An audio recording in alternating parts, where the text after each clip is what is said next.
Hey, what's up guys? Welcome back to the channel. So today we're going to be hopping into UnDecember. This is the new action RPG that I've been talking about. I'm super excited to share it with you guys. I've been playing it basically all day I'm going to go and create a new character so you guys can kind of see like the introduction of the game, and I'll kind of explain some of the things as we go along here. Keep in mind though, the game is not fully out in English. I have a pack that lets me kind of have some translations, but some of the things are still in Korean. But let's go ahead and hop right in, and we're going to create a brand new character. Now, normally when you first hop into the game, there's kind of like a different intro stage that you can play, but I guess it's not available once you play it once. So here is the character creation screen when you create a brand new character.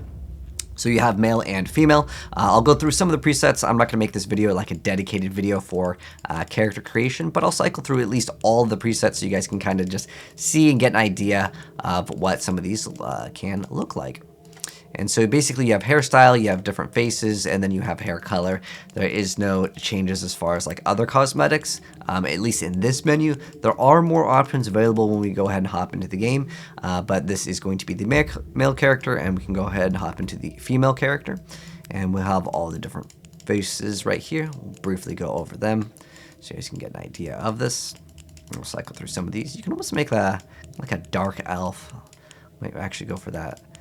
We're gonna go with this for the skin tone, and then for the hair, let's go with let's go with this. Let's make this character a little bit different. I like that. All right, let's get started.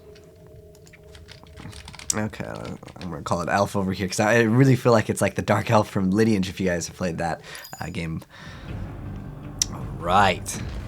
But yeah, we'll play all of the cinematics. There is a pretty decent storyline to the game, and I don't want to make this video like a review of the game, but I do plan to make one in the future.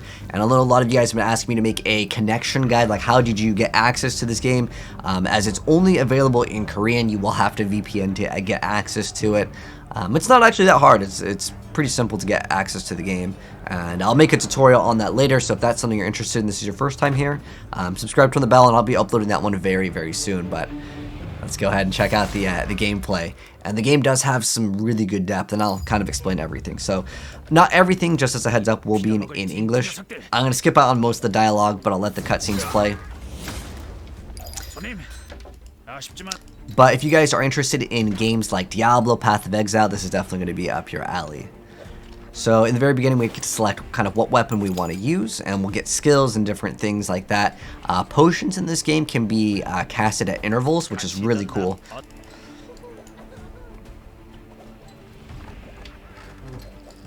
Alright, so he's going to open up the gate. Now we can walk through.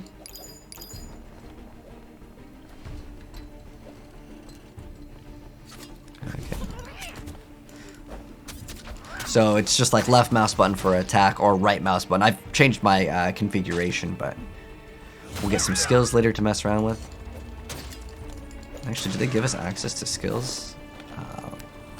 No, okay. We won't be able to do that yet.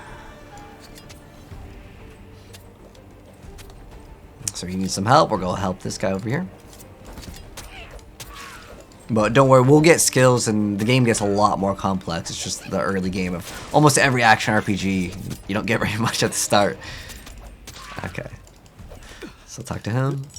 And then now we get to have some access to skills. Now, some skills, it's going to kind of explain it to us, I think. So how the skill system works, this is what makes this game UnDecember. Like, it makes it different than other games. So this is our skill, like, hexagon tile. So we can equip all of the skills by just selecting them, and they could be right next to each other, doesn't matter. However, if you see that there's this green line and this red line, if I get support gems like in Path of Exile and I want to use them with them, I would have to link it with the corresponding color. Gems of skill, like skill gems, I'm going to call these skill gems. These can drop. On top of that, they can actually drop with different colors and different zones that they spawn in. You can actually craft your own gems and modify these. You can also share same color gems. Like if I was to put a red one right here, it would be linked to this one as well as this one, as long as the conditions are met. But let's go ahead and save that for like later, because now we have access to the skill.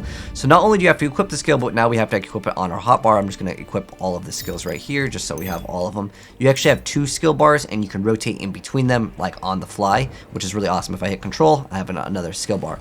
Right now with the sword, let's see. Once we can access it, we'll be able to use the new sword skill. And certain skills do require a certain weapon type. So you can see I can't use this ability over here, which is like a multi-shot. So this ability works perfectly fine. I can also be a caster if I want to. And that's going to obviously use mana. We'll use the other weapon. The staff won't really matter because the staff is not going to be able to use the bow attack anyways. So now with the bow attack, I cannot use this, but I can still use my fireball, and I can still use my, what I'm going to call like, oh, this one's barrage. You get multi-shot pretty early on as well.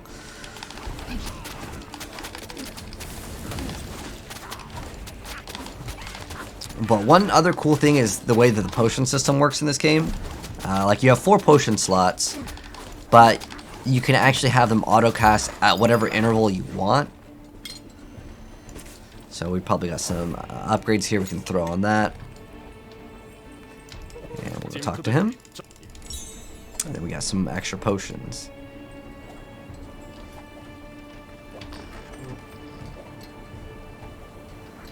Yeah, we'll do maybe like the first like 15-ish minutes here, so you guys can get an idea of the game, and I'll make some more dedicated videos to go over more depth because there is a really cool system that they have.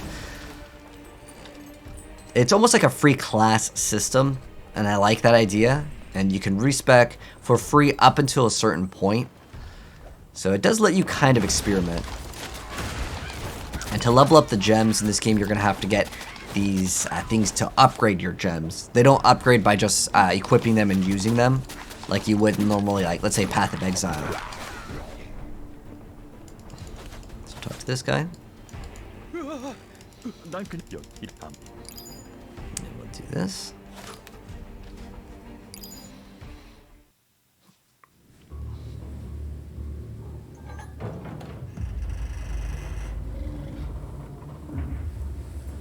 But yeah, in terms of like my first impressions, because it's kind of what I wanted to do for my video here, the first impressions in like the first like 15-20 minutes of the game, I like the game. I think it's got a lot of potential. I'm hoping that it will release. It's scheduled to release Q1 of 2022 for America, but I'm not sure the exact date. We don't have an official date. Like I said, it's just available in Korea now. But I will be making a guide on how to get access to it very soon. So we knock down these giants that have these almost like bases on their back.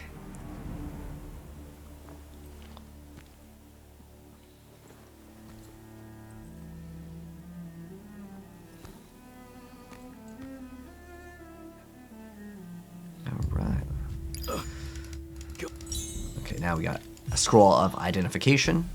So it goes back to kind of like Diablo 2 with like you have to identify your items. However, crafting this game is pretty cool. We may dip into crafting as long as we can get to the town fast enough. Crafting is really cool in this game. The crafting is like Path of Exile.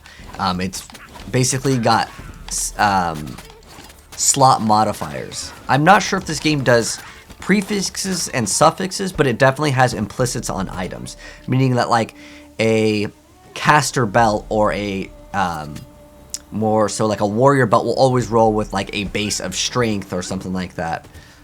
We'll skip on some of the monsters here, as I want to show you guys as much content as possible in a short amount of time, but we'll drag some of these enemies with us.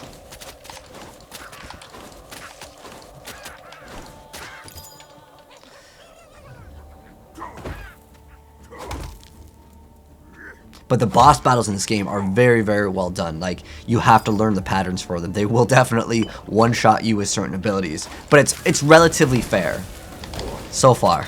I'm already in Act 3 on my like character that I've been pushing with. And the boss attacks are very, very telegraphed. So, like, you'll know when they're doing something, which is what I like.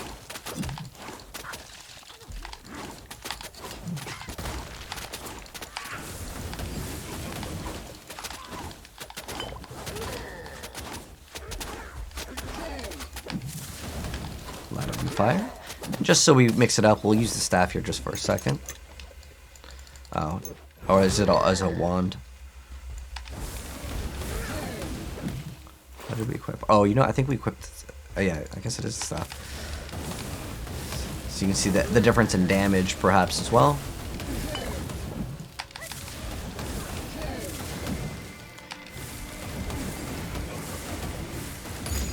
Okay, we're on level 2. So let's see if we can, okay.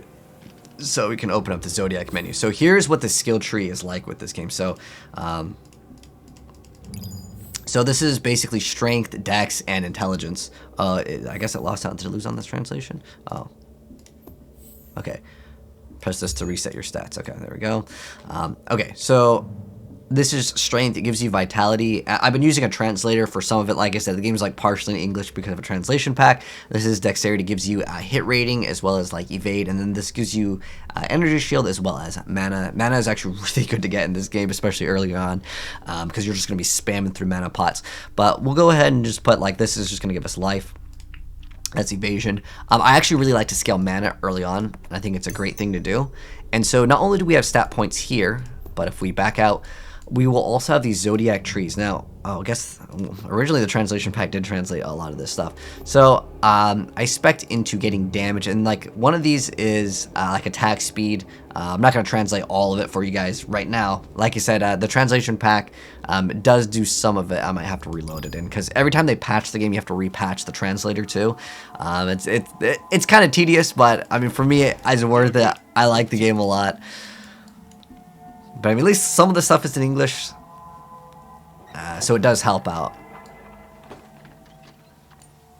Okay, as you can tell, it's come over. I've been using like a Google Translate on my phone sometimes to screenshot some of the stuff, and yeah, we'll go over here and we'll talk to some of the guards, and maybe we can get the basics of crafting. Yeah, so I can show you guys like the complexity and the depth in the game. So we got a return scroll, which is scroll town portal, and then we get to choose what skill we want. So what's cool with this game is they have this little play button, and I think this is really what I would consider like next gen. Every game should do this for action RPGs. Like if I see a skill, I can hit play, and it plays what the skill does. So this is multi-shot, and then this one over here is a summon. We get to a little imp pet. I'm gonna go ahead and select him because he's really cool. Okay. All right. So hopefully we can craft. Okay. Do we have any? Oh, you know what? We don't have any crafting material. Okay, so I'll kind of explain how it works. So even though like there's a question mark, normally you think, oh, you use a scroll of identity to identify the item. That's not actually how it works. Some items can be unidentified through that, but for the most part, especially in the very beginning, what you're gonna do is you're gonna have an item. It has a roll on it where it just says question mark, and some of these can roll 1, 2, 3, 4, depending on the rarity. You can roll more. So you take your item, you put it in here, and you modify it. So this one over here modifies the amount of like, let's say, I'm just gonna call these affixes. So you have prefixes and suffixes, but in some games, but I don't know if this game actually follows that rule. I think it just goes like your stat of like, let's say armor or evasion on the base, which is like an implicit for some of the items that will always be there, but the other ones can be completely modified. And I don't know if certain ones with evasion correspond to more chance of getting like extra hit chance that would be related to, let's say, dexterity. But basically what it comes down to is these will modify the amount of sockets, and then this will modify the rolls on them, and then this one will always give you an additional modifier on the item, because some of these will still keep the socket unidentified. It won't roll something. Hopefully we can show off this mechanic. I'll probably go more in depth on another video over like my review and thoughts of this game, but for the sake of this being like a first 15-20ish minutes of the game, it might be too early on, and they might not give us some stuff.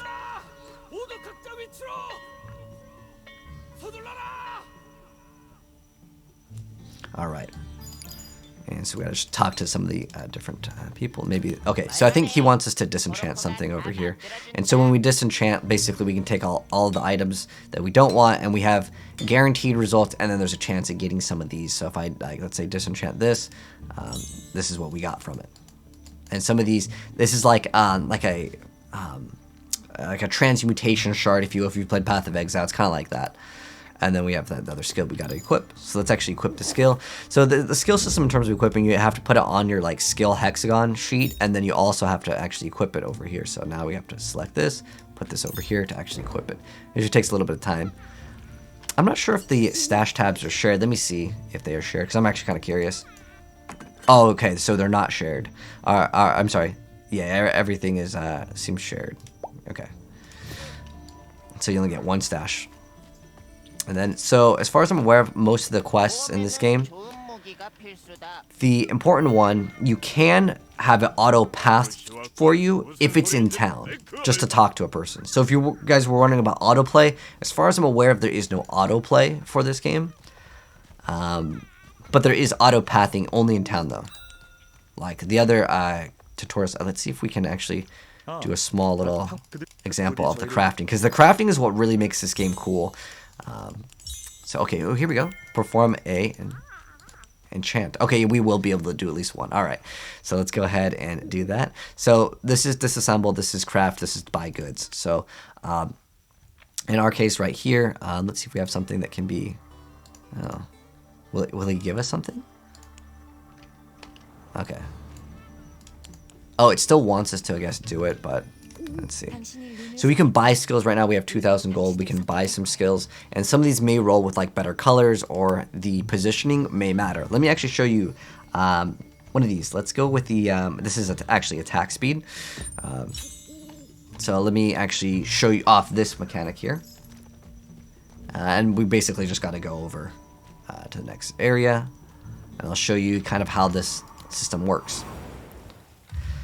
So let's equip, like, let's say the sword, and this is the support gem. So there are like active skill gems and there's support gems. So this one, if I click on it, it tells me I can modify it with this, let's say like a rapid slash or the barrage attack. So if I linked it with this, it's only linking it to this one. But if I move this one right here, I have 2 gems that are sharing the same support gem. It actually changes the mana cost just like in PoE, but that's like the basic idea and concept. Now I can't use that skill with this weapon, so it's kind of pointless to mix those 2 up. However, later in the game, there's going to be cast on hit, so you can mix and match potentially things that may not be able to normally work, and that's where the complexity gets more awesome in this game. But in terms of the items, I'm going to go and show off a little bit more before I end off this video, because I just wanted this to be like a little short introduction to the game, as well as my first impressions earlier on. So this is the cash shop. As you can see, it's just cosmetic, which I like. There is also a battle pass in the game. You can actually buy helmets too. Again, these are just cosmetic. I'm not going to go over, actually we could just go over almost all of them, because there's only a few to choose from right now. Keep in mind, this game just came out. So yeah, we can actually go over all of the cosmetics.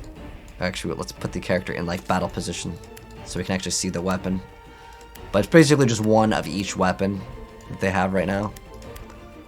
One of each weapon archetype. So we have axe, we have some scepter, a wand, one of each.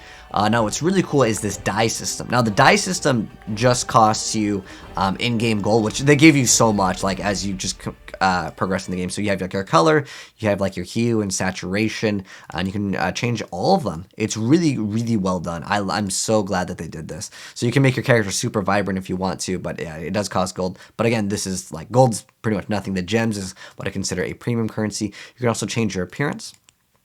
That'll cost you the gems, which is something that will be a little bit different in terms of currency. I'm not sure what this is.